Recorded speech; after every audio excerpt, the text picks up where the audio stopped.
जय श्री महाकाल। जय माँ भगवती। सोमनाथ अघोरी चैनल में आपका स्वागत है। मनसा देवी मंत्र साधना। जब तक हम किसी देवी या देवता के बारे में नहीं जान लेते तब तक हमें उनकी साधना नहीं करनी चाहिए, वरना उस साधना से हमें उल्टे परिणाम भी देखने को मिल सकते हैं। मनसा देवी साधना से पहले आपको मनसा देवी की रहस्यमयी जीवन गाथा के बारे में बताऊंगा। मनसा देवी कौन है, इसकी पूजा किस उद्देश्य के लिए की जाती है, क्या यह देवी हमें मोक्ष तक ले जा सकती है या नहीं, क्या इस देवी की साधना से हमें कुछ प्राप्त होगा या नहीं, आइए इसके बारे में जानते हैं। मनसा देवी भगवान शिव के मानस से उत्पन्न हुई है। मानस अर्थात मन से। एक बार वासुकी नाग को, जो कि भगवान शिव के कंठ में विराजमान करता है, उनके मन में यह इच्छा आई कि मेरी कोई बहन हो। तब वासुकी नाग ने भगवान शिव से यह प्रार्थना की कि मुझे एक बहन चाहिए। भगवान शिव के बहुत मना करने पर भी वासुकी नहीं माने। आप मुझे कोई वरदान देना चाहते हो तो मुझे एक ऐसी बहन दो जिनकी तीनों लोकों में ख्याति हो, प्रसिद्धि हो। तब भगवान शिव ने वासुकी की भक्ति से प्रसन्न होकर उन्हें वरदान में एक पुत्री दी, जो कि भगवान शिव के मन से उत्पन्न हुई थी। जब मनसा देवी का जन्म हुआ तब वह इतनी उग्र थी कि वासुकी नाग उस उग्रता को सहन न कर सके। तब वासुकी जी बोले, हे प्रभु, ये मुझे कैसा वरदान दिया है कि जो मेरी बहन होके भी जिसकी ऊर्जा मैं सहन नहीं कर पा रहा। तब भगवान शिव बोले, इसको कोई ऐसा ऋषि पाल सकता है जो इसकी ऊर्जा को अपने अंदर ही समाहित करे, संसार में इसकी ऊर्जा का कोई दुष्प्रभाव ना पड़े। तब भगवान शिव ने वासुकी को बताया कि नागलोक में एक ऋषि तपस्या कर रहे हैं जिनका नाम कश्यप है। आप ये मेरी पुत्री उनको सौंप दो। वह ऋषि मनसा का पालन पोषण अच्छे ढंग से कर पाएंगे।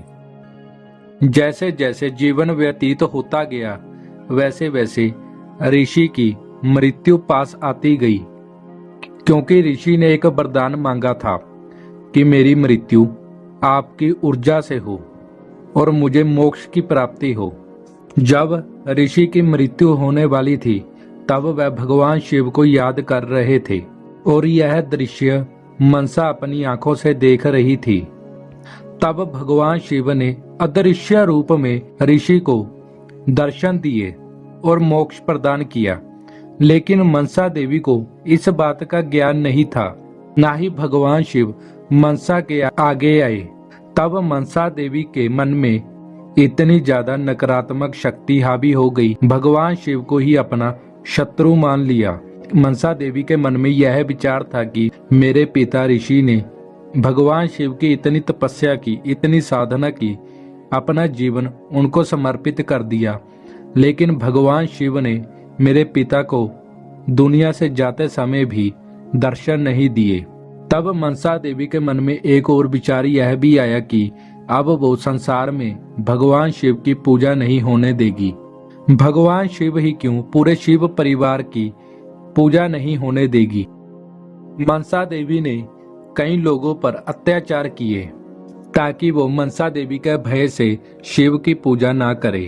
भगवान शिव, माता पार्वती मनसा देवी को प्रत्यक्ष रूप से दर्शन देकर बार बार समझाते रहे, मनसा देवी को अध्यात्म का ज्ञान बताते रहे, मोक्ष का ज्ञान बताते रहे। तब मनसा देवी ने भगवान शिव से एक शर्त रखी, या तो मुझे भी देवी का स्थान प्राप्त हो, वरना आप लोगों की भी पूजा नहीं होनी चाहिए। भगवान शिव ने भी एक शर्त रख दी, तुम मेरे किसी एक भी सच्चे भक्त को मेरी भक्ति से विरुद्ध करके दिखा दो, तब मैं आपको देवी का स्थान दे दूंगा। मनसा ने एक राजा को, जो कि सच्चा शिव भक्त था, एक राजा को और उसके पुत्रों को बोला कि मैं तुम्हें धन दौलत शक्तियां दूंगी, तुम मेरी पूजा करो। लेकिन वो शिव का भक्त ये बोला कि भगवान शिव ही संसार के मालिक और परम पिता है, उनके अलावा हम किसी को भी अपना इष्ट नहीं मान सकते। तब मनसा देवी ने उस राजा के 4 पुत्रों को मृत्यु प्रदान कर दी नागों के द्वारा। क्योंकि मनसा देवी नाग कुल की थी, इसलिए उनमें विष की इतनी शक्ति थी, इतनी ऊर्जा थी कि वे किसी को भी मृत्यु प्रदान कर देती थी। तब मनसा देवी को यह एहसास हुआ कि किसी को मारकर मैं देवी का स्थान नहीं ले सकती। उसके बाद भगवान शिव पार्वती ने देवी मनसा को दर्शन देकर कहा कि आज तुम्हारे मन से जो भ्रम दूर हुआ, इसलिए तुम देवी पद की अधिकारी बन गई हो। तब से मनसा देवी की पूजा आराधना होने लगी। मनसा देवी का निवास स्थान नागलोक, उनके अस्त्र त्रिशूल, चक्र, पाश, खड्ग, नाग, शंख, वर मुद्रा, अभय मुद्रा। प्रसन्न करने का उपाय नाग और नागिन का जोड़ा चढ़ाना। अब हम बात करते हैं मनसा देवी के मंत्र साधना की।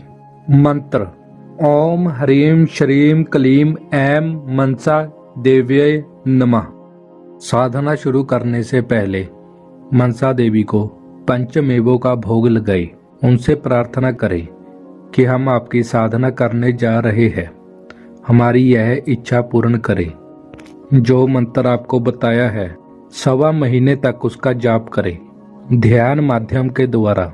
इस साधना के बीच आपको नागों के दर्शन होंगे, पर आपको घबराना नहीं, वह आपकी परीक्षा लेगी, क्योंकि यह देवी कठोर है और अपने भक्त को धर्म कर्म का ज्ञान प्रदान करती है, धन दौलत भी देती है और साथ ही साथ आपको ऐसी सिद्धि प्राप्त होती है कि आपको कभी किसी तरह का कोई जहरीला जानवर कोई हानि नहीं पहुंचा सकती। जैसे कि नाग, बिच्छू आदि जैसे जहरीली चीजों से आप बचे रहेंगे। किसी और को कोई सांप काट ले तो आप ध्यान लगाकर मनसा देवी का मंत्र का जप करके उस इंसान के सिर पर हाथ रखेंगे तो उसके अंदर का जहर खत्म हो जाएगा और वो इंसान भी ठीक हो जाएगा। यह साधना आपको पूरी निष्ठा के साथ करनी है। किसी स्त्री के प्रति गंदे विचार ना रखें, अपने माता पिता की इज्जत करें, गुरुओं का सम्मान करें, तभी आपकी यह साधना फलदायी होगी और मनसा देवी की कृपा आप पर सदैव बनी रहेगी। यह साधना आप घर के मंदिर में भी कर सकते हैं, इसमें कोई दिक्कत वाली बात नहीं, बस भक्ति श्रद्धा आपकी सच्ची होनी चाहिए। उम्मीद करता हूँ आपको यह वीडियो पसंद आई हो। सोमनाथ अघोरी चैनल को सब्सक्राइब करें, वीडियो को ज्यादा से ज्यादा शेयर करें ताकि लोगों तक सही जानकारी पहुंच सके और लोग घर बैठे ही यह मंत्र साधना का लाभ ले सकते हैं। मैं आपके लिए तंत्र मंत्र साधना की वीडियो लेकर आता रहूंगा, जिससे आपको जानकारी भी मिले। जिस भाई या बहन को गुरु दीक्षा चाहिए, मंत्र दीक्षा चाहिए, बस स्क्रीन पर दिए गए नंबर पर हमें व्हाट्सएप मैसेज कर सकता है। भगवती माता आप सबका कल्याण करे। जय माँ भगवती, जय महाकाल। आदेश बाबा को।